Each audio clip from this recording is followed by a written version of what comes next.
On essaie généralement de réfléchir à des thématiques qui vont permettre aux praticiens de ramener quelque chose à utiliser dans leur clinique directement.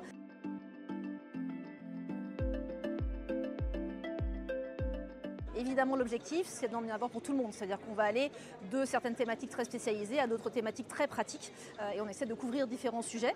Après, bien entendu, l'objectif est quand même d'aller un peu en profondeur dans les sujets. Donc, il n'y aura pas une multiplicité de sujets, mais on essaie d'avoir des sessions qui sont complémentaires, voire transversales, comme les sessions sur les régions anatomiques, par exemple, ou des sessions d'actualité quant aux actualités, comme par exemple les sessions sur les antibiothérapies.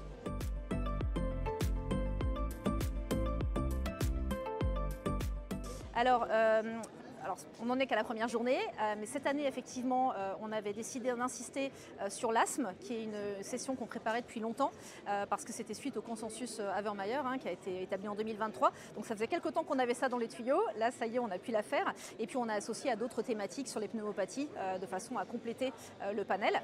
J'ai parlé d'antibiothérapie, c'est important par rapport au contexte éco-antibio. Donc c'est vrai que c'est une série qu'on suit depuis plusieurs années, qui est importante également.